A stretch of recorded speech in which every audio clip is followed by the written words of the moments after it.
pido que prendan las camaritas, así arrancamos. ¿Cómo venimos hasta ahora con esta materia? Bien, bien. Bueno, no es, digamos, por supuesto es cómodo trabajar a la distancia, trabajar desde casa, desde el trabajo, pero la verdad que no es la mejor materia para hacer esta modalidad virtual. Por la altura de la carrera en la que está, por la complejidad y la vastedad de temas que vemos, así que, bueno, tratamos de hacerlo lo mejor posible para tener una buena experiencia y bueno, esperamos que así sea, pero bueno, tienen que hacer como un doble esfuerzo de estar conectados. Avísenme por favor si se va la voz, si se escucha bien, porque las conexiones van y vienen. Hoy vamos a iniciar un tema que, eh, que es, por supuesto, muy importante, les diría casi central en nuestra materia, pero que es algo arduo. Eh, Sin embargo, una herramienta fundamental para entender la abogacía de negocios, como es la contabilidad. Por supuesto, estamos estudiando Derecho, ¿no? No estamos en Ciencias Económicas, no estamos en la carrera de Contador Público, con lo cual no podemos pretender mucho más que tener algunas nociones. Pero, como les adelantaba al principio, efectivamente, la contabilidad integra una de las herramientas bastante central para entender, para poder abordar, para poder ser efectivos en el marco de todo el resto de de los institutos que integran el derecho comercial. Para eso les proponemos siempre dos dimensiones, dos caras de la misma moneda. Abordar en lo que queda, en lo que tenemos de clase, que es poquito. Por un lado, una dimensión contable de la contabilidad. ¿A qué me refiero?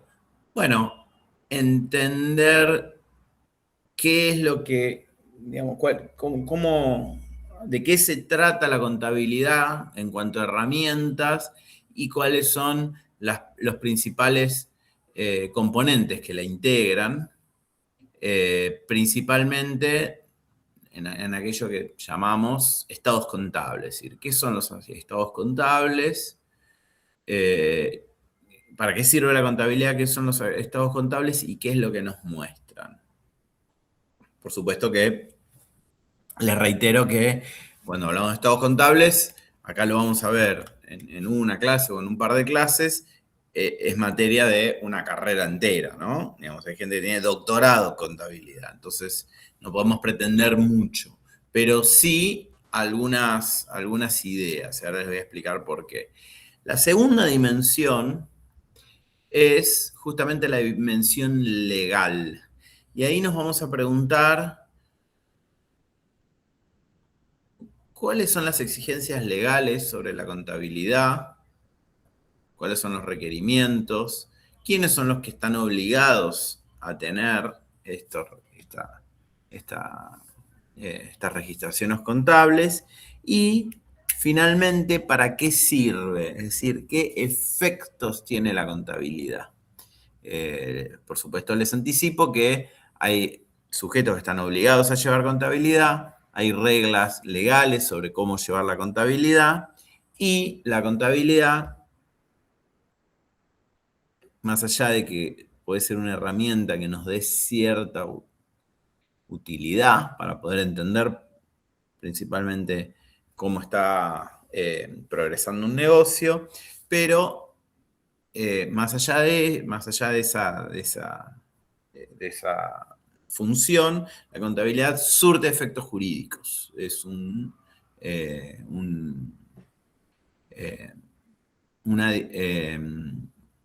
una fuente de derechos, prueba relaciones jurídicas, prueba contratos. Entonces, ahí volvemos los abogados a darle el sentido.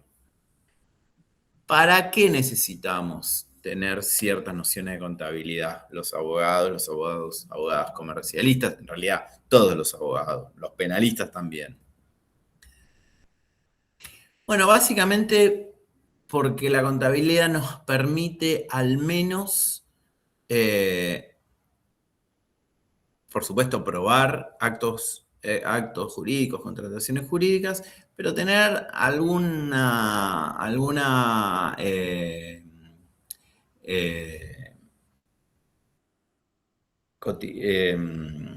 cercanía con la contabilidad es lo que muchas veces nos permite, por lo menos, hacer buenas preguntas, ¿no es cierto? Entonces, por ahí no vamos a poder hacer un análisis de índices de solvencia, de liquidez financiera, que eso por ahí responde a lo que hacen justamente los profesionales en ciencias económicas, pero vamos a poder ver algunos trazos gruesos y poder responder. Por ejemplo, supongamos que una empresa registra gastos que vienen creciendo, costos que vienen creciendo, y los costos y los gastos son de honorarios profesionales, como para decir algo.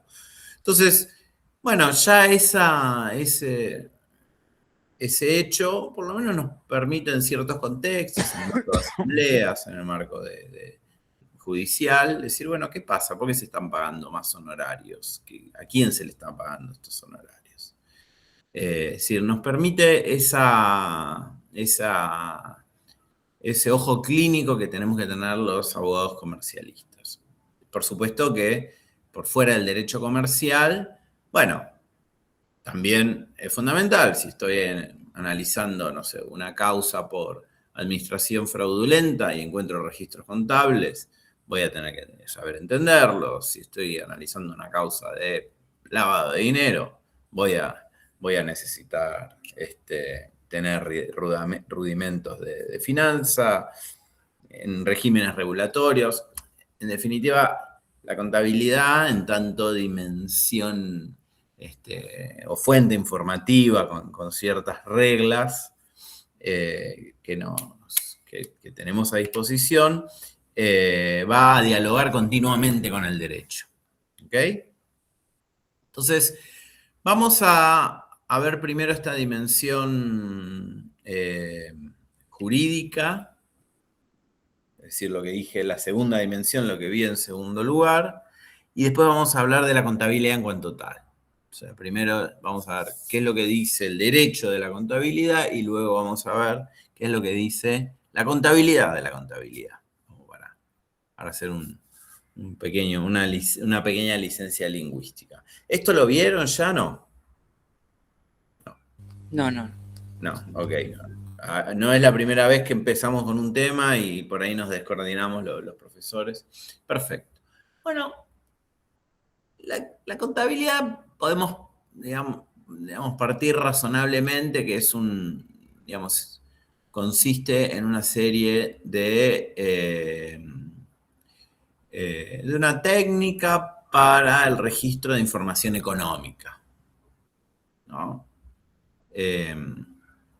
Una técnica que no está en la naturaleza, es decir, nadie descubrió la contabilidad, sino que es una construcción.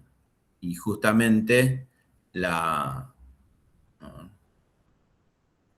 ahí está.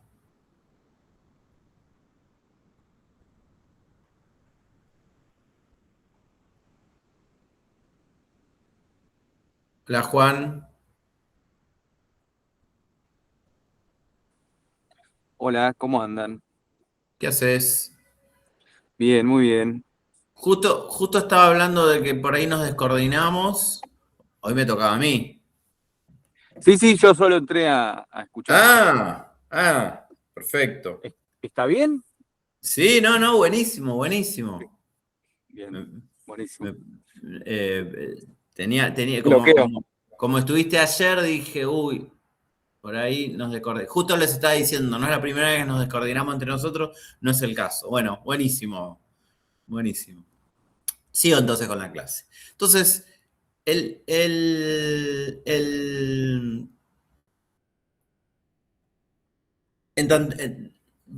por supuesto tenemos la contabilidad como herramienta. Ahora bien, ¿qué es lo que dice el sistema jurídico? Por supuesto, la contabilidad nace como herramienta, nace como técnica.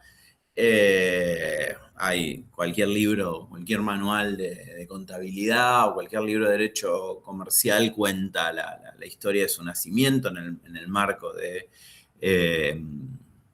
congregaciones religiosas. Hay un famoso Luca Pacioli, que fue quien inventa esta técnica para registrar justamente los movimientos económicos de la abadía hacia el año 1500, 1600 y pico. Pero una vez que se desarrolla como técnica, cuando progresa el derecho comercial, se incorpora al sistema jurídico de varias maneras. En primer lugar, algunas reglas que eran de la técnica contable pasan a ser obligatorias. Por ejemplo, el hecho de que no se pueden adulterar asientos contables, de que no se puede antedatar asientos contables, que no se pueden dejar espacios en blanco, que la forma de corregir un error en un asiento contable es realizando un contraasiento y no borrándolo. La obligatoriedad de llevar ciertos registros que se van a combinar en libros contables, etcétera, etcétera. Ahora vamos a hacer un repaso rápido de esas reglas que eran de la técnica contable y empiezan a ser legales. Es decir, están en este caso, originariamente en el Código de Comercio, ahora lo tenemos en el Código Civil y Comercial. Por otro lado, la integración del sistema contable en el orden jurídico implica también la obligatoriedad de llevar registros contables para ciertos sujetos. Probablemente lo hayan visto cuando vimos la empresa en cuanto tal, en cuanto objeto, en cuanto sujeto del derecho comercial, el artículo 320, si no me equivoco, que habla de la actividad económica organizada. O sea, en nuestro sistema de derecho privado no tenemos una definición de empresa en cuanto tal, en ningún lado de esa empresa es ABC, sino que dice que todo aquel que lleve una actividad económica organizada está obligado a llevar contabilidad. Ahora la vamos a ver. Y en tercer lugar, como le decía, los efectos de la contabilidad. ¿Para qué sirve? ¿Para qué sirve en términos de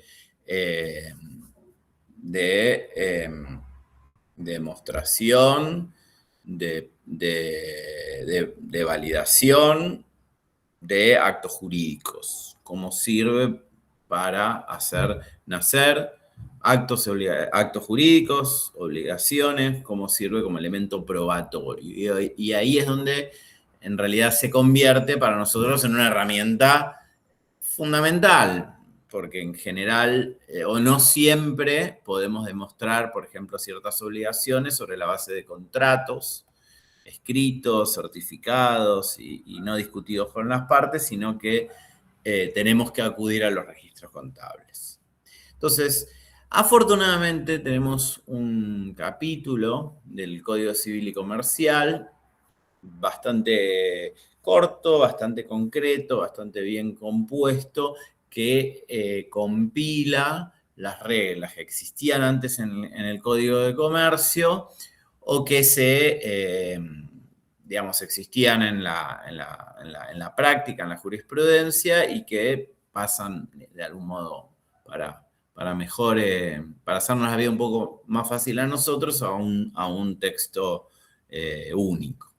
Esto tiene que ver con la unificación del derecho privado, ¿no? Un instituto propio del derecho comercial, como era la contabilidad, que incluso antes lo teníamos solamente en el Código de Comercio para los sujetos mercantiles y en la Ley de Sociedades para las sociedades, de algún modo termina atravesando a todo el sistema jurídico, sin importar su calidad de comerciante o no.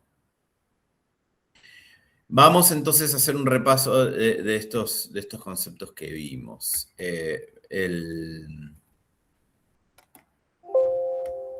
Pucha.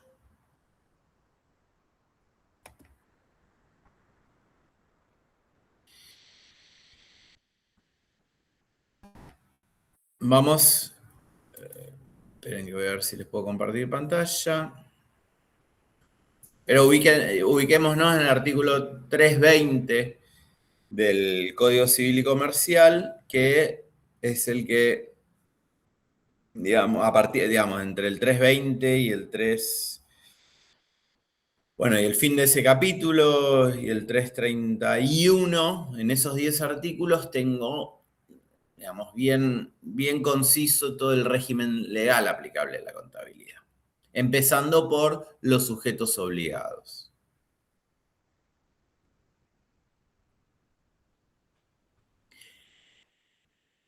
Bueno, esto lo han visto, entiendo, por lo menos porque algunos asentían, lo han visto en algunas clases hace poco, pero básicamente dice que están obligados a llevar contabilidad los sujetos, esperen que voy a ver si les comparto pantalla, sí.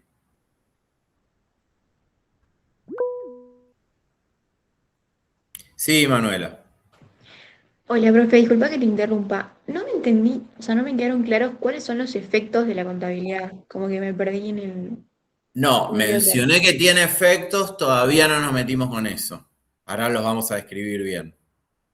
Gracias. ¿Ok? Sí. Mencioné, digamos, los títulos, ahora vamos a completar el contenido.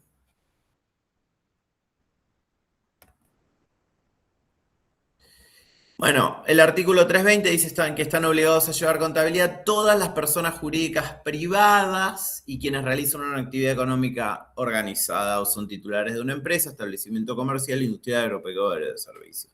Cuando habla de las personas jurídicas privadas, no significa que el Estado no lleve, o las personas jurídicas públicas no lleven su propia contabilidad, sino que no está regulado por el Código Civil, estará regulado por otras leyes, bien de derecho administrativo, las leyes de administración financiera, etc.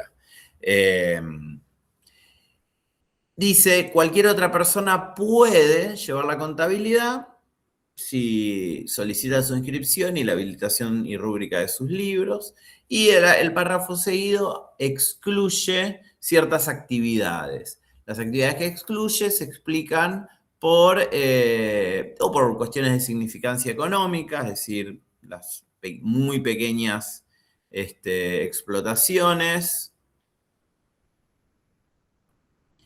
es decir, las que tienen un volumen de su giro demasiado pequeño, algún microemprendimiento pequeño,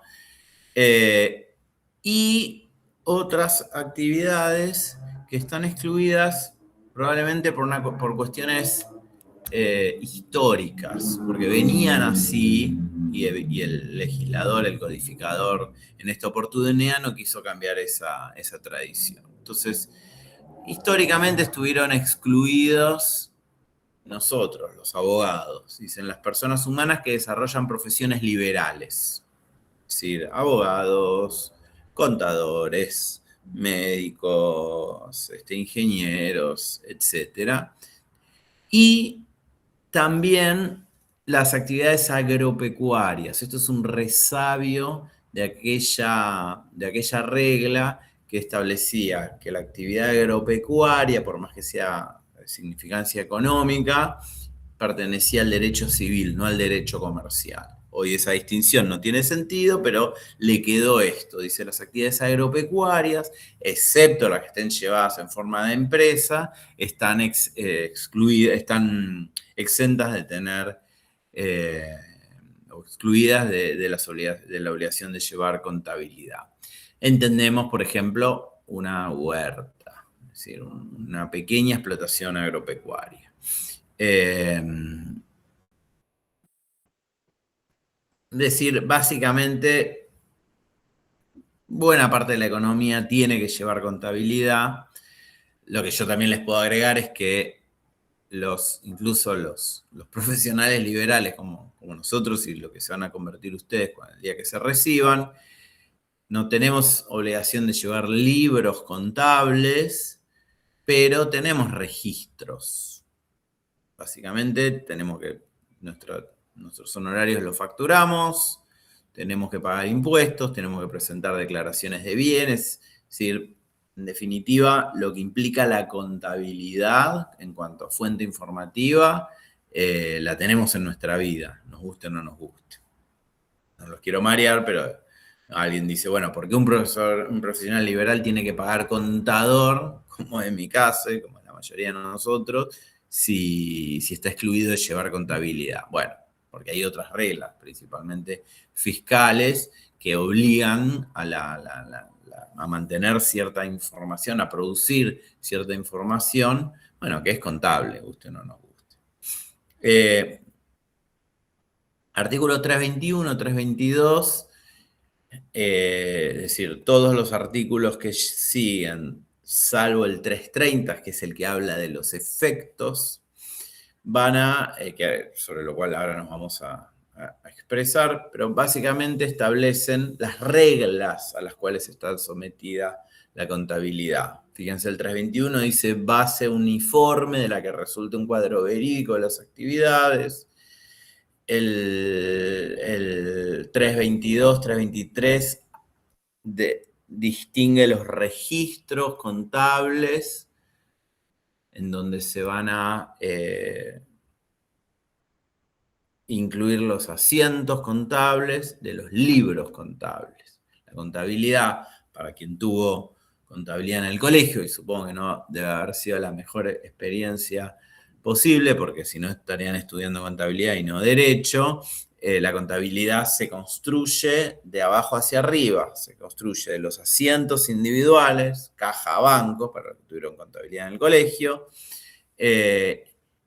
y sobre la base de un periodo de tiempo que denominamos ejercicio, generalmente periodos anuales, pero pueden ser otros periodos menores, voy a compilar todas las operaciones registradas en asientos que ocurrieron durante ese periodo de tiempo y voy a tener algún resultado. Gané, perdí, aumenté mis activos, aumenté mis pasivos, etc. El artículo 324 sigue con esto que les decía antes sobre las prohibiciones. Alterar el orden en que los asientos deben ser hechos, dejar blancos que puedan utilizarse para intercalaciones o adiciones entre los asientos, interlineados, raspados, enmendados o tachaduras. Todas las equivocaciones deben salvarse mediante un nuevo asiento en la fecha en que se advierta la omisión o el error. Esto es lo que les decía antes. Me equivoqué, puede pasar, no puedo tachar, no puedo poner liquid paper, tengo que hacer un contraasiento. Mutilaciones o, digamos, cualquier circunstancia que afecte la inalterabilidad de las registraciones. Hoy en día hay algunas tecnologías que supuestamente pueden ayudar a esto, principalmente la tecnología blockchain, que básicamente tiene esta lógica de asientos contables, de modo tal de que la única forma de ver el resultado final o el último asiento es haciendo una reconstrucción de todos los asientos hacia atrás. Y al ser un registro distribuido, es decir, que lo tiene mucha gente, se supone que es difícil o imposible, acá ya me excede si mañana va a venir un hacker que va a poder cambiar todo, alterar los estados contables, esos registros, en ese caso la blockchain. La obligación de conservación por 10 años, etcétera, etcétera, 329 mucho no importa. Esto véanlo del manual, digamos, cuáles son los requisitos que tiene que tener la contabilidad. Y la frutilla del postre es, como había preguntado la alumna Manuela, si no me equivoco, Paz, es la eficacia probatoria. Es decir, ¿para qué sirve? Sabemos cuáles son las reglas del llevado de la contabilidad y quiénes están obligados. Pero la contabilidad no va a servir solamente porque llevarla y llevarla acorde a derecho es una obligación legal, sino que además va a servir en la actividad económica y principalmente en nuestra materia. ¿Por qué? Porque como dice este artículo, y antes les adelanté, sirve como medio de prueba. ¿Qué significa que algo sirva como medio de prueba?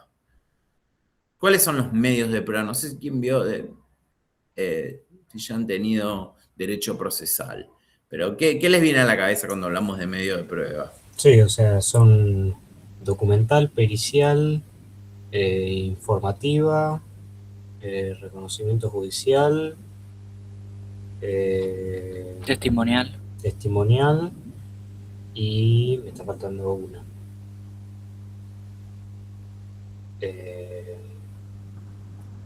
Los pliegos de oposición. Sí, la confesional. La confesional. En definitiva, los medios de prueba son mecanismos para probar cosas, para decirlo, digamos, burdamente, para probar situaciones en juicio. ¿Para probar qué? Lo que tenga que probar. Quiero probar un delito, necesito probarlo de algún modo, con pericia, con testigos, con informe, con cámara de seguridad, etc. Cuando necesitamos, cuando de lo que se trata es de demostrar contratos, operaciones, o cualquier, digamos, hecho económico que lo tengamos que hacer en el marco de procesos, de cualquier tipo de procesos, digamos, de derecho privado, en principio. Bueno, acá la ley nos dice la contabilidad es un medio de prueba. Entonces, yo quiero probar un contrato. Yo firmé un contrato, yo hice un contrato, acordé con alguien que no le entregué lo que le debía entregar, supongamos que es una mercadería, un proyecto que me contrató como estudio de ingeniería, de arquitectura, una consultoría, se lo entregué y no me paga. ¿Qué puedo hacer? Puedo ir a la justicia y puedo decir, señor juez, hay un contrato que esta persona me incumplió, con lo cual pido la fuerza pública, en última instancia, para que me lo paguen, para que me cumplan con esa obligación. Entonces, ¿cómo puedo demostrar un contrato? Una posibilidad es teniendo el papelito, ¿no es cierto? Tengo el contrato que firmamos en una escribanía. Puede ser que lo tenga o puede ser que no lo tenga, porque en la práctica, en la actividad económica, no siempre tengo ese orden. ¿Por qué? Porque la actividad no lo merece, digamos. Por supuesto que si estoy comprando un reactor nuclear o una máquina, no sé, una locomotora, probablemente tenga todos esos detalles.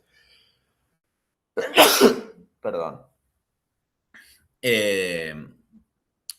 En principio, después pueden haber cambios en la forma en la cual se ejecuta el contrato, que por ahí están por fuera del contrato, ¿no? Alguna especificación adicional que le mandé.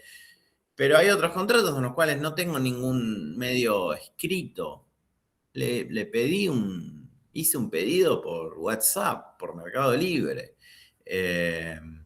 A veces ni siquiera existen pedidos, la mercadería simplemente se despacha, ¿no? Digamos, yo tengo un restaurante y uno va a ver que los proveedores simplemente llegan. Entonces, todos los lunes sé que me entregan, el proveedor de frutas y verduras me entrega 5 cajones de mandarinas, tantos de lechuga y tanto de carne, no sé, lo que sea. Y simplemente ocurren las operaciones. Entonces, muchas veces no hay un contrato escrito, porque además la mayoría de los contratos no son formales, no requieren una forma escrita. Esto lo van a terminar de dilucidar cuando vean contratos.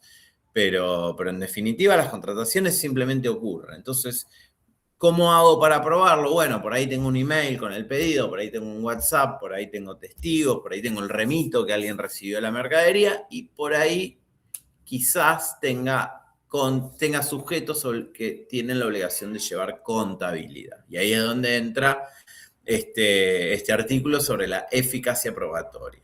Si uno lee el artículo 330, a mí me gusta verlo como una suerte de, ¿vieron los juegos de mesa? ¿No? Que uno lee las instrucciones y nos sentamos a la mesa y leemos, bueno, a ver cómo se juega. Dice, bueno, el jugador de la izquierda tiene que tirar la ficha, el número, si saca tal número avanza 3 casilleros, si no retroceda, saque una carta y la carta, bueno, todas las reglas de los juegos de mesa.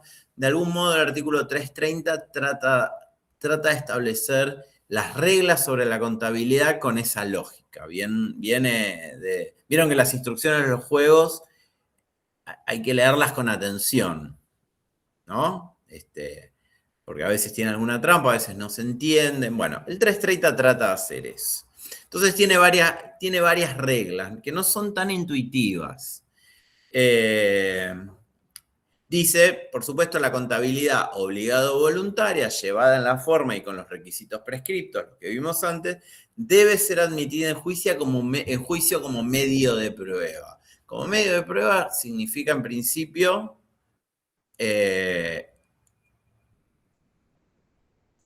como una de las tantas formas de demostrar algo, ¿no? Aparte tendré el documento escrito, aparte tendré los oficios de los bancos, los testigos, las cámaras con el camión entrando, digamos, tendré otros medios de prueba, pero también tengo la contabilidad. Entonces, fíjense lo que dice. Empezamos con las reglas, ¿no? A mí me gusta, digamos, agarrar este artículo y ordenarlo en postulados. Dice, en primer lugar, sus registros prueban contra quien las lleva o sus sucesores, aunque no estuvieran en forma, sin admitirse la prueba en contrario. Entonces, lo primero que dice es,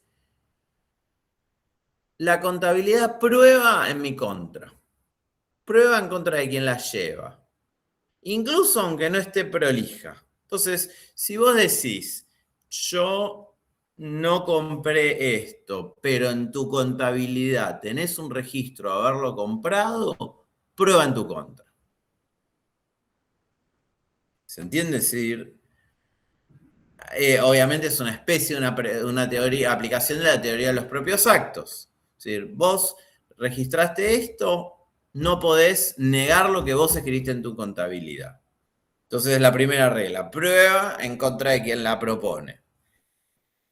2, dice, el adversario no puede aceptar los asientos que le son favorables y desechar los que le perjudican, sino que habiendo adoptado ese medio de prueba debe estarse a las resultas combinadas que presenten todos los registros relativos al punto cuestionado. ¿Qué es lo que significa esto? Que la contabilidad no puedes elegir los registros contables, no puedes elegir los que te vienen bien y desechar los que te vienen mal. ¿Se entiende? Sí. O sea, regístrenlo como si estuviésemos por jugar un juego de mesa y tenemos que tener internalizadas las reglas. No puedo elegir. Ahora bien, dijimos que prueba en contra. Ahora, ¿cuándo prueba a favor? Y acá depende de quién esté del otro lado, o sea, de quiénes chocan. La contabilidad obligada voluntaria prueba en favor de quién la lleva cuando en litigio contra otro sujeto que tiene contabilidad obligada voluntaria, no presente registros contrarios incorporados en una contabilidad regular. Es decir, que si son dos sujetos que están obligados a llevar contabilidad o llevan contabilidad, si mi registro dice una cosa y el registro de mi contrincante no lo niega, prueba a mi favor. Es decir, que si yo digo que compré, con lo cual voy a tener registrado una compra en mi contabilidad, o digo que vendí, con lo cual voy a tener registrado una venta en mi contabilidad, y del otro lado, la contabilidad de él registra una compra si yo tuve una venta si yo tuve una contra, es decir, la operación contraria, perdió el otro. Es decir, gana quien invoca eso.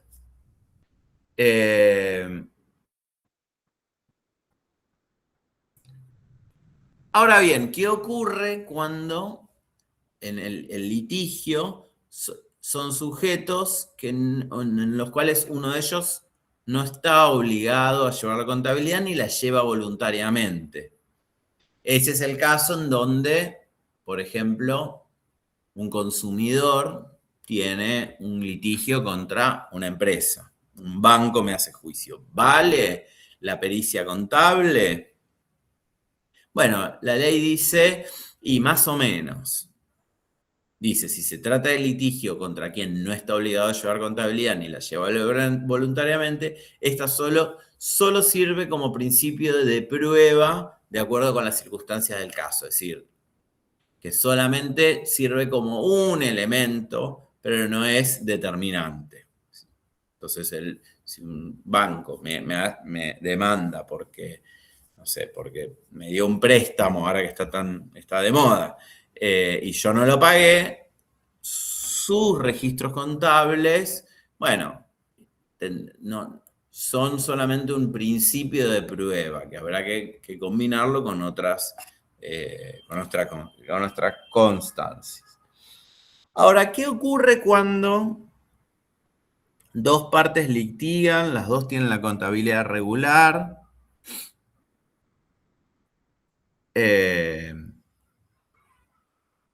Y hay registros contradictorios, que es, digamos, lo que suele ocurrir en litigios, digamos, en ciertos litigios comerciales. Yo digo que me debe, el otro dice que no le debo y su contabilidad no lo dice. ¿Qué ocurre? ¿Qué contabilidad vale? ¿La mía o la del otro? Entonces ahí, de algún modo, la regla es como una especie de empate en un juego de cartas. ¿Qué ocurre cuando hay un empate? Bueno, uno, como en el truco, 1 por 1, 0 por 0, y vamos a la siguiente mano. Dice, el juez debe prescindir de este medio de prueba y proceder por las otras pruebas. Entonces, la contabilidad, como en el peor de los, digamos, en ese caso, lo que me sirve es para anular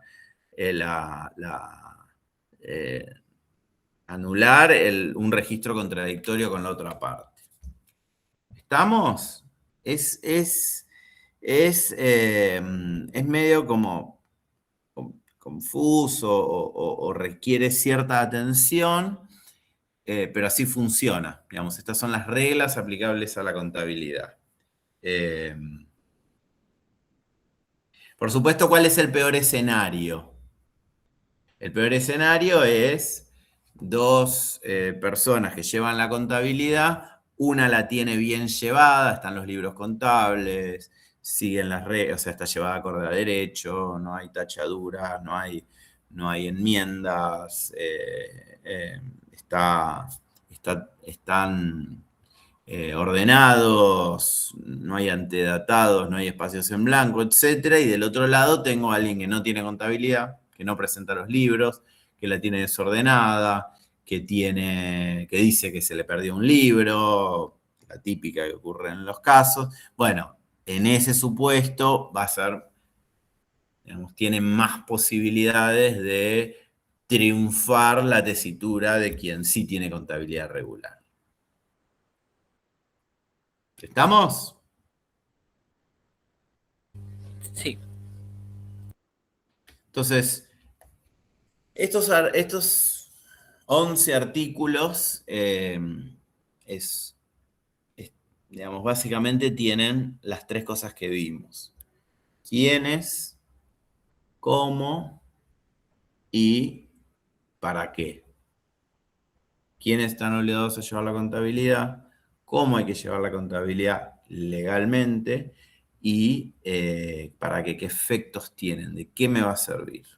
Entonces, acá vamos, de algún modo, empezando a comprender o a construir esta idea de que, bueno, cuando me siento a analizar un caso de un litigio, de una situación legal, digamos, concreta, bueno, una de las cosas que voy a tener que preguntarme es, ¿estoy contra un sujeto que tiene contabilidad? Del otro lado, estoy frente a otro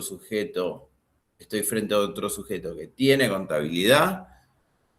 ¿Tengo la contabilidad en orden?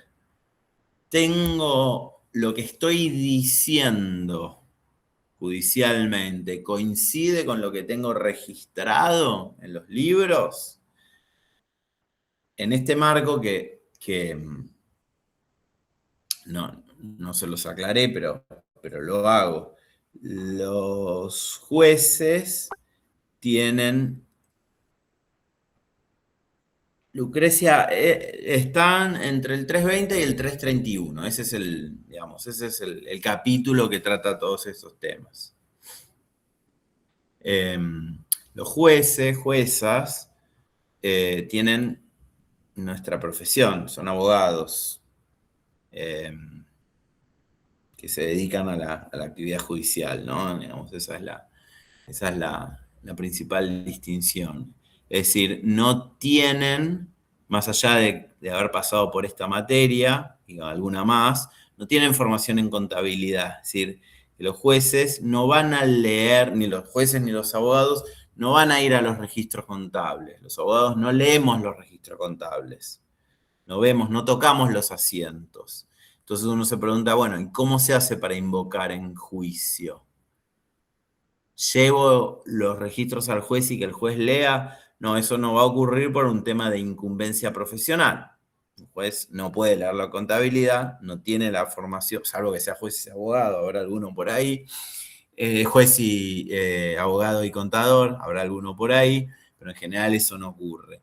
La forma en la cual se lee la contabilidad es a través de una pericia, un auxiliar de la justicia, que es un perito contador, justamente. Entonces, al perito contador se le formulan las preguntas, los llamados puntos de pericia, de acuerdo a las necesidades del expediente. Entonces, si quiero probar un contrato de compra-venta, le diré, el punto de pericia le pregunto al perito para que diga si se registra en la contabilidad de la parte actora, de la parte demandada, esta operación celebrada tal día con estas características y este monto. El perito tendrá que ir a la contabilidad a ver si la encuentra y dirá, sí, está registrada. ¿Se entiende? Y ahí obviamente se va construyendo el marco probatorio del caso. ¿Estamos bien? No les pido que disfruten, porque es un tema arduo, pero créanme que es un aspecto de nuestra materia, y me animo a decir de todo el derecho, súper importante. Si dicen no quiero contabilidad, la vida los va a poner, y en el caso más importante de su vida lo van a resolver con una pericia contable, se lo firmo ahora. Me van a buscar y me van a decir, tenía razón, profesor. Entonces esa es la dimensión legal. Vamos a hablar un poco de la otra dimensión, de la dimensión contable. Es decir, ¿qué es la contabilidad? ¿Para qué sirve? ¿Qué me muestra? Por supuesto, solamente vamos a ver algunas ideas, algunos términos generales. Pero si tenemos que partir desde el principio, si agarramos cualquier manual de contabilidad del colegio secundario, hay por supuesto distintas definiciones, pero básicamente la contabilidad es una técnica. Es una técnica de generación y de presentación de información. De información económica. Hay, por supuesto, un montón de definiciones, cada autor será la suya, pero el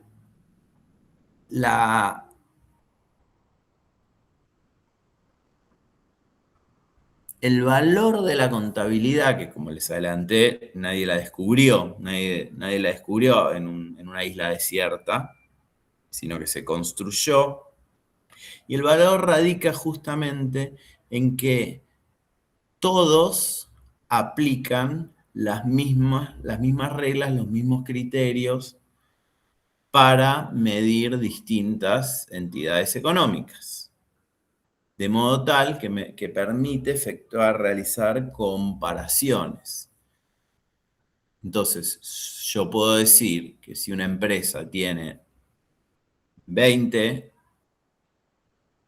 de activos y la empresa A tiene 20 de activos y la empresa B tiene 10 de activos, puedo derivar, lógicamente, que la empresa A tiene el doble de activos que la empresa B.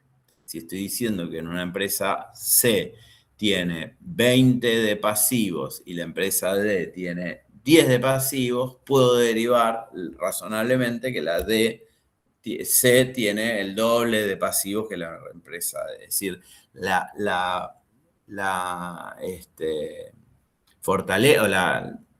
el interés de la contabilidad tiene que ver justamente con que todos los criterios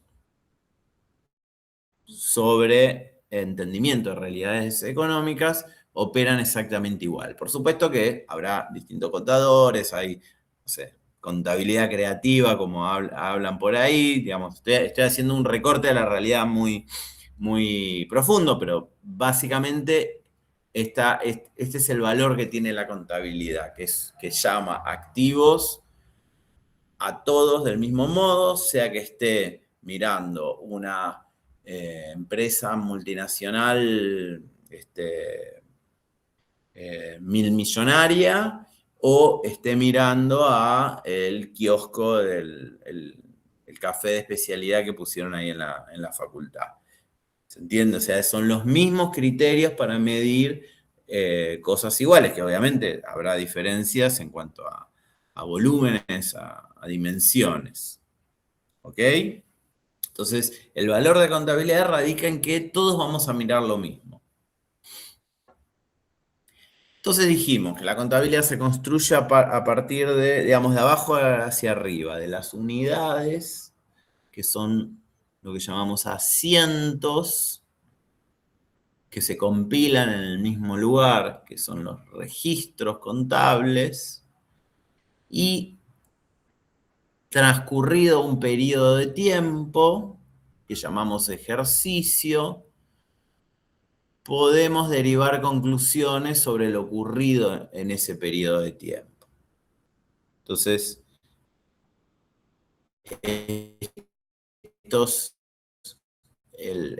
las operaciones económicas siempre están, ahí se fue un poquito la llamada, ¿puede ser? ¿Se escucha bien? ¿Volvimos? Sí, sí.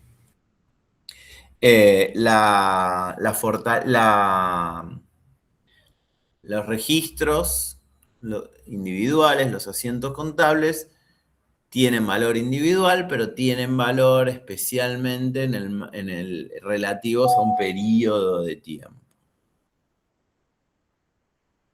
¿Ok? Periodo de tiempo que llamamos ejercicio. un ejercicio económico.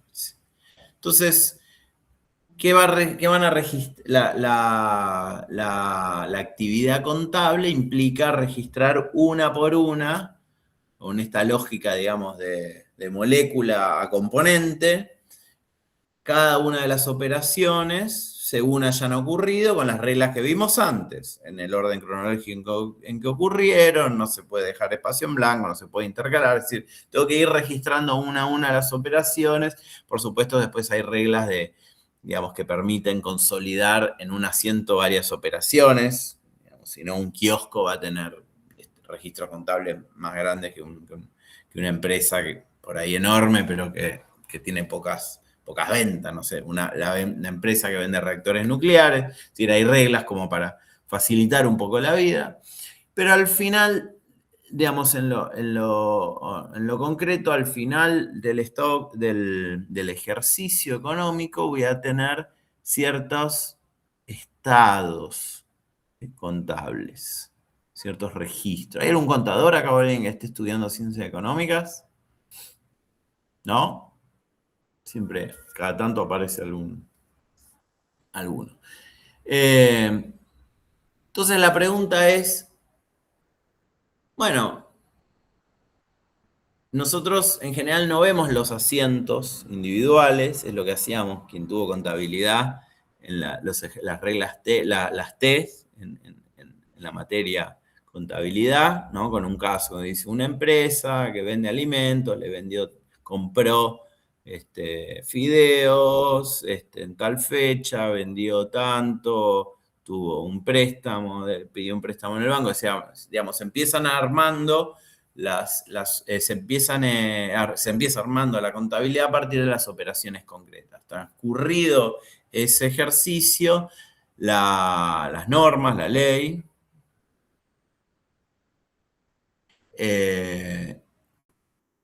exigen la conformación de estos estados contables. Que esto es lo que nosotros vemos cuando no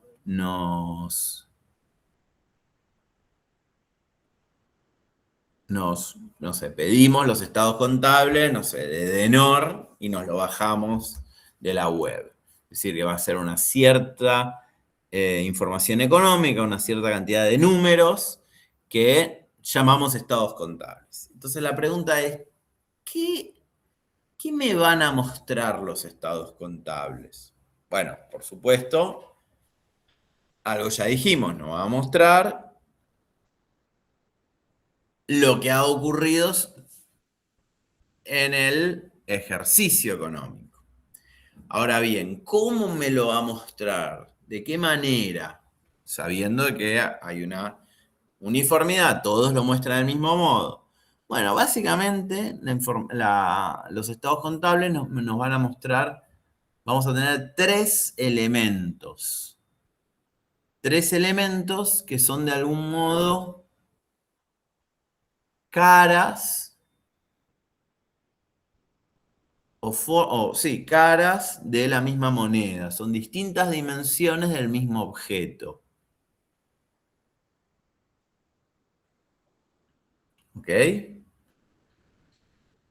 Por supuesto que si hubiera estados contables concretos, por ahí dependiendo de la actividad y dependiendo de la empresa, puedo tener otros más. Pero básicamente lo que la ley de mínima pide son estos tres que ahora les paso a mencionar. El balance general, el estado de resultados número 2 y la memoria.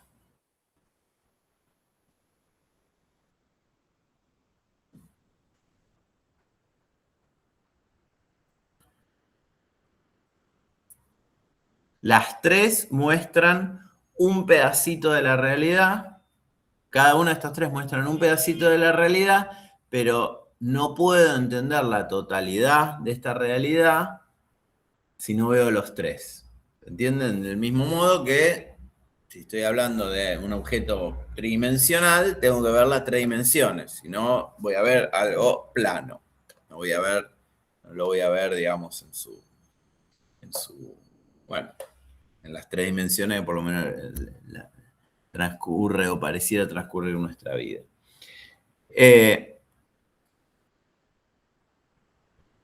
La memoria, de estos tres, la memoria es el documento que tiene menos números, digamos. Es el documento más fácil de leer para nosotros, porque básicamente la memoria es una explicación de lo que ha ocurrido en el ejercicio por parte de los administradores, del administrador, con cierta perspectiva de futuro. Es una especie de discurso, digamos. Bueno, esto ha ocurrido este año, fue un año difícil porque la economía tuvo sus problemas, tuvo sus dificultades, o fue un año en donde no hubo gran cantidad de facturación, pero eso se debió a que tuvimos la planta cerrada porque la estamos ampliando. Este año, el ejercicio que viene, esperamos terminar ese proceso de modernización de la planta y volver a los niveles de rentabilidad y facturación que tuvimos antes. Es decir, es una explicación sobre, en definitiva, lo que ven los administradores, que son quienes llevan adelante los negocios, sobre qué es lo que ha ocurrido. El balance es, digamos, nos queda el balance y el estado de resultados. La relación entre el balance y el balance y el estado de resultados, a mí me gusta plantearlo como la diferencia entre una foto y una película.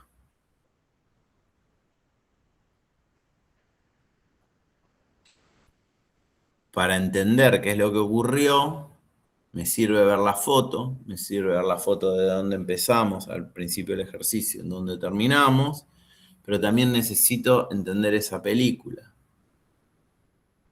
Es decir, qué es lo que ha ocurrido en todo este ejercicio. Cuando hablamos de foto, hablamos estrictamente de una realidad que ocurre en un tiempo determinado. El balance es el estado patrimonial a un momento específico, ni un minuto antes ni un momento después. ¿Cuál es ese momento específico? El cierre del ejercicio. Entonces, cuando uno ve un estado contable, va a haber balances al 31 de diciembre de 2026 o al 30 de junio de 2026. Es una foto del estado patrimonial.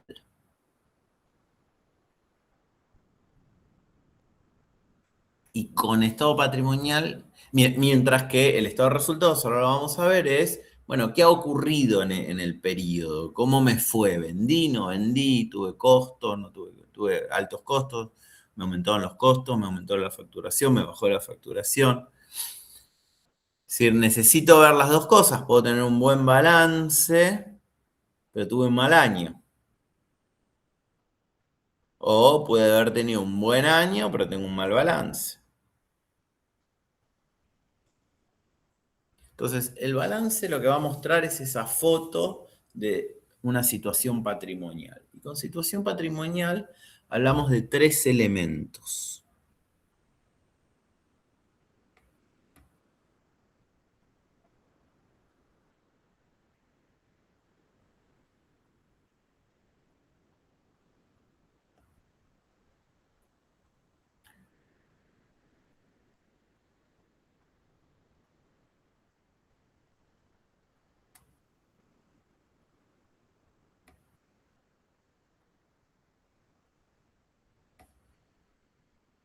Comparto pantalla.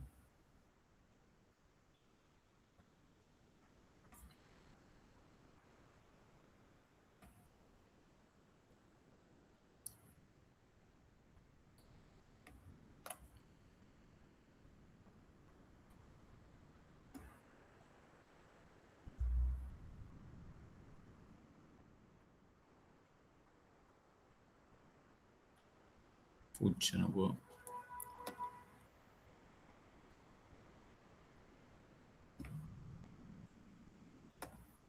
No sé si se ve en este cuadradito de acá. Sí, se ve. Bueno, hablamos de 3 elementos. El activo, el pasivo y el patrimonio, o el patrimonio neto. ¿Por qué los muestro como un cuadradito? Porque efectivamente la columna de la izquierda, que es la del activo, equivale numéricamente a la columna de la derecha, que es la suma del pasivo más el patrimonio neto.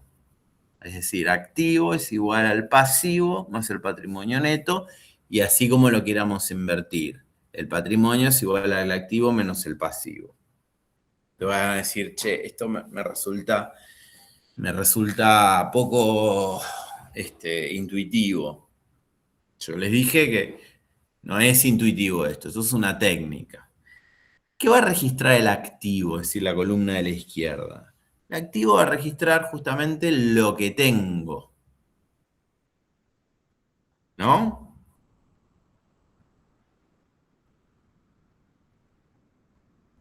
Sí. Y los créditos también, ¿no? Lo que tengo y lo que me deben. Es decir, lo que está en mi haber, digamos, de algún modo. Y el pasivo va a reflejar lo que debo, es decir, las deudas. Y por supuesto, el patrimonio no es ni más ni menos que la diferencia entre uno y otro. Se los puedo explicar muy fácilmente. Si yo tengo un auto que vale, todo mi patrimonio es un auto que vale, no sé, $10.000.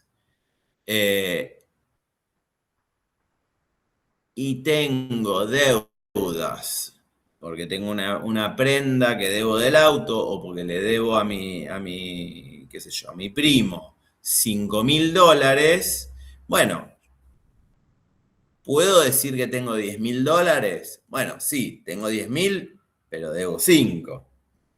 Entonces, necesariamente, ¿cuál va a ser mi patrimonio neto en ese caso? Debo 10 y tengo 10 y debo 5. 5. 5. 5.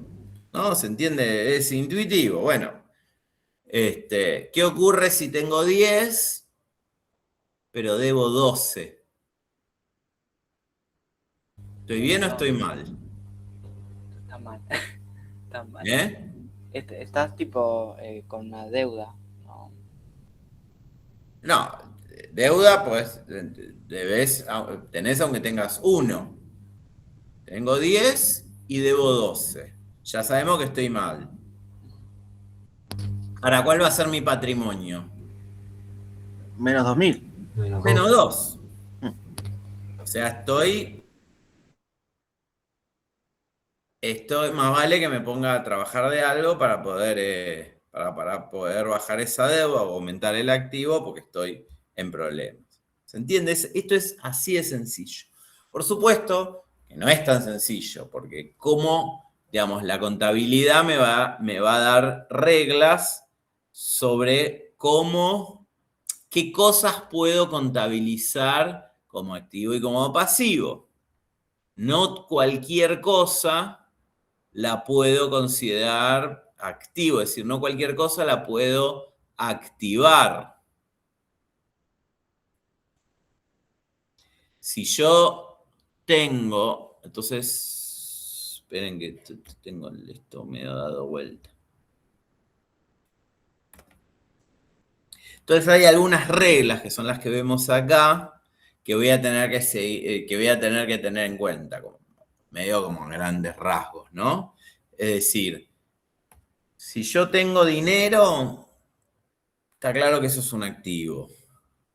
Si yo tengo un crédito que me deben, está claro que es un activo. Ahora, supongamos que yo tengo un hotel y estoy seguro que esta temporada la voy a romper. O tengo un montón de reservas de gente que me dijo, che, voy a ir. ¿Puedo considerar como activo eso? ¿Todo eso? No. Pero si yo te estoy diciendo que estoy seguro que me va a ir bien. porque la temporada anterior me fue bien, hice buen vínculo con los clientes, muchos me dijeron que van a venir este año, la costa viene bien. Bueno, yo puedo entender que económicamente le puedo asignar lo que quiera asignarle, pero no cualquier cosa la puedo considerar un activo. Entonces volvemos a esta idea que la contabilidad tiene su sentido en tanto y cuanto todos aplicamos los mismos criterios. Entonces, los activos son efectivamente el dinero, es decir, los bienes líquidos, los bienes tangibles y los derechos que obligan a terceros, pero con ciertas características, que son las que vemos acá. Este texto lo tienen, si no me equivoco. En primer lugar, el bien tiene que tener utilidad económica. Yo no puedo darle sentido o cuantificar como activo algo que no tiene utilidad económica. Que me parece importantísimo, pero no tiene valor económico. No es un activo. En segundo lugar, el acceso a los beneficios de ese bien tiene que estar bajo el control del ente. Yo no puedo considerar como activo algo de lo cual puedo disponer o no. Por ejemplo, porque es un crédito prescripto. Entonces, en tanto en cuanto el pago depende del tercero, que si me lo quiere pagar será una obligación natural y si no me lo quiere pagar no tengo acción para reclamarla, no lo puedo considerar como activo. Y en tercer lugar, en cuanto a la temporalidad, el control de los beneficios, el derecho con el ente, los derechos del ente deben tener su origen en un hecho o en una transacción ocurrida con anterioridad. ¿Con anterioridad a qué? A la fecha en la que sacó la foto. Una pregunta. ¿El libro está en el campus? Sí, no es un libro, sino que es un texto. Ah, ok. Mándenme mail si no lo ven, es de Fowler Newton. Si no lo ven, que se lo subo. No hay ningún problema. Ok, gracias. Bien. De nada. ¿Estamos? Entonces tiene que haber ocurrido con anterioridad. Entonces, por ejemplo, no puedo considerar como un crédito algo que sé que lo voy a cobrar en el futuro. Distinto es que tengo un contrato. Por ejemplo, en el caso del hotel, si yo tengo los pasajeros pueden cancelar sin gasto, sin costo, y eso no lo podré considerar como activo. Ahora, si tengo gente que vino, me pagó ya por adelantado el alquiler del hotel y jurídicamente digamos, no tengo que devolvérselo, porque si firmamos un acuerdo que si no viene pierde el dinero, bueno, ahí evidentemente lo puedo activar, diríamos. ¿Ok? La contracara es lo que está del otro lado, digamos, del lado derecho, que es el pasivo. ¿Qué es el pasivo? Dijimos que son las deudas, lo que debo. Que si vemos este concepto, es exactamente lo mismo. Dice, un pasivo son obligaciones de entregar dinero, de entregar bienes o de prestar servicios. Y del mismo modo, dice, implica una obligación hacia otro ente que debe ser cancelada mediante un sacrificio de recursos. Es decir, no es un pasivo algo que puedo pagarlo sin dinero. O no es un pasivo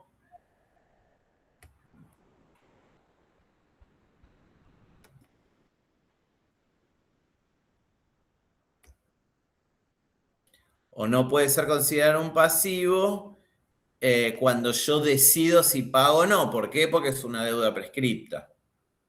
Entonces, Si no hay acción del otro lado para exigírmela, no será un pasivo.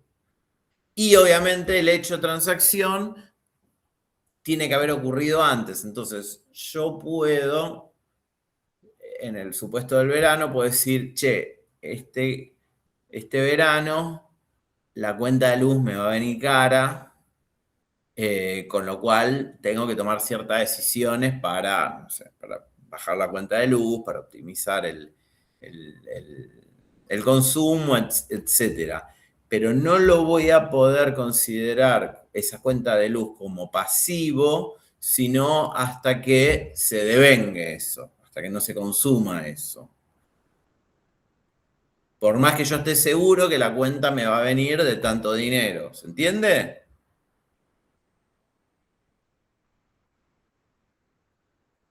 Bueno, el resultado de ambas columnas, digamos, es justamente el patrimonio neto. El patrimonio neto en realidad contiene acá lo vemos, contiene en realidad dos cosas. Contiene el capital social, es decir, los aportes que hayan hecho los socios, y los resultados acumulados. Pero recuerden que mientras el activo es un número positivo, es decir, de 0 para arriba, el pasivo también, por más que es una deuda, se considera un número, se escribe como número positivo, es decir, tengo 10, debo 10, los dos son números positivos. El patrimonio puede ser un número positivo o negativo, dependiendo del resultado, obviamente. Es decir, el patrimonio va a ser ese resultado, pero va a integrar los aportes más menos los resultados, que pueden ser ganancias o pueden ser pérdidas. ¿Me siguen? Sí. Sí. Bueno, y finalmente, el tercer elemento es el estado de resultado. Estoy viendo esto para...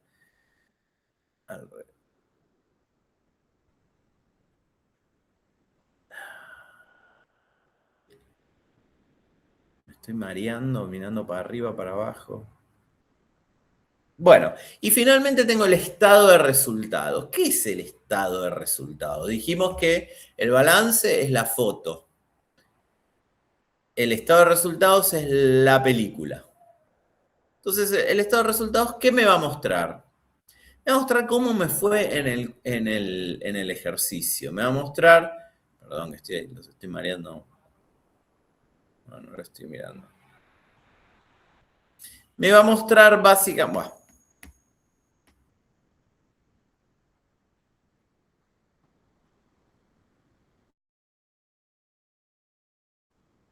salgo de acá porque... Me va a mostrar básicamente cómo me fue en el ejercicio. Fíjense que es independiente de la foto. Yo puedo tener un buen balance porque tengo muchos bienes, tengo pocas deudas, pero tuve un muy mal ejercicio porque vendí muy poco. Por supuesto, a la larga, no lo veo. Entonces, el estado de resultado va a tener básicamente dos componentes y también un resultado matemático. En primer lugar, los ingresos, es decir, lo que vendí, lo que diríamos coloquialmente, lo que facturé, es decir, los gastos, los costos y los gastos. Son conceptualmente cosas distintas. Entonces, los ingresos menos los egresos, ¿qué es lo que me van a dar? ¿La ganancia? La ganancia o pérdida. Será ganancia si es un número positivo, es decir, que tuve más ingresos que egresos. Será pérdida si es un número negativo. Contablemente, en general, los números negativos se expresan entre paréntesis. Entonces, facturé 10. Y tuve gastos y costos de 8. ¿Cuánto voy a tener de resultados? 2. ¿Positivo o negativo? Positivo. Positivo. Claro. Entonces, con el componente ingresos puedo saber cómo le fue a este sujeto, cuánto vendió. Con el componente de egresos puedo ver las dos cosas. Primero, costos. Con costos nos referimos a el costo variable vinculado con la incidencia directa sobre la venta, es decir, el costo del producto, el costo de la mercadería que vendí, del servicio que presté, precisamente. Y los gastos, voy a tener distintos componentes. Básicamente voy a tener gastos de administración, gastos de comercialización, gastos de financiamiento y gastos tributarios, impuestos. ¿Por qué necesito discriminar los gastos? Bueno, pues necesito entender el componente de mis costos, de mis egresos. Por supuesto que el resultado va a ser el que va a ser el que sea, el resultante de esa suma, pero nuevamente puedo tener dos empresas que facturan lo mismo, pero tienen resultados distintos. ¿Por qué? Porque una tiene menos gastos, tiene menos costos, porque produce más eficientemente, o porque tiene menos gastos de comercialización. Tiene menos empleados, gasta menos en publicidad, etc.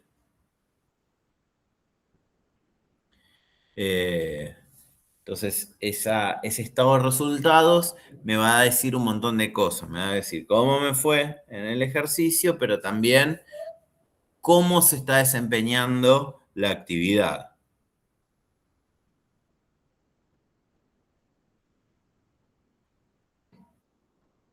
Por supuesto que, recuerdan cuando antes le dijimos, les comentaba que, bueno, los abogados, los profesionales liberales, no tenemos obligación de llevar contabilidad, pero la terminamos llevando.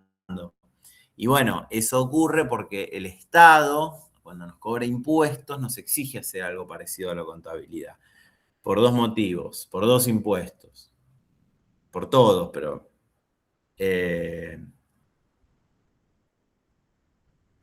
un impuesto se paga sobre las ventas, el IVA. Otro impuesto se paga sobre los activos, bienes personales, sobre lo que tengo. Y el tercer impuesto, el impuesto a las ganancias, se paga sobre ese resultado. Es un porcentaje sobre esta cuenta, sobre el estado de resultados. Entonces, necesariamente, tenemos que, por supuesto, está el monotributo, hay regímenes simplificados, pero el régimen ordinario implica que tenemos que tener este cálculo, porque el impuesto se determina de acuerdo a la facturación, los bienes que uno tiene, y la diferencia entre y la ganancia o pérdida del ejercicio. Por eso se llama impuesto a las ganancias. La profe pregunta, ahora, por ejemplo, uno puede tener un patrimonio neto positivo, pero puede ser un estado de resultado con pérdidas, o no puede pasar eso. Sí, por Claro. supuesto, por supuesto. Y eso no necesariamente es malo, porque yo puedo tener, por eso se integra con la memoria. Entonces, supongamos que estoy construyendo una planta, que la activo, pero bueno, mientras estoy construyendo la planta no facturo. Entonces, voy a tener un estado de resultados malo. Ahora, si vos me decís, ¿la empresa está bien o está mal? Y bueno, no sé, porque por ahí estoy construyendo para tener una facturación mejor en el futuro, y la comparo con una empresa que tiene mucha facturación, pero tiene procesos obsoletos, procesos productivos obsoletos. Entonces, ¿quién está mejor o peor? Y bueno, probablemente la empresa que esté invirtiendo, pero que no tenga ganancias hoy.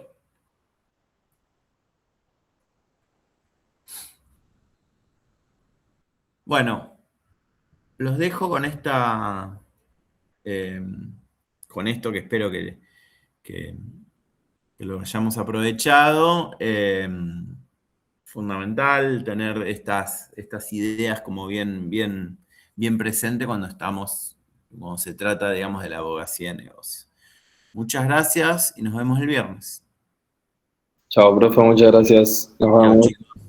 Profe, una pregunta. Sí, Jerónimo. El cronograma decía que el viernes dice clase libre. Sí, es verdad.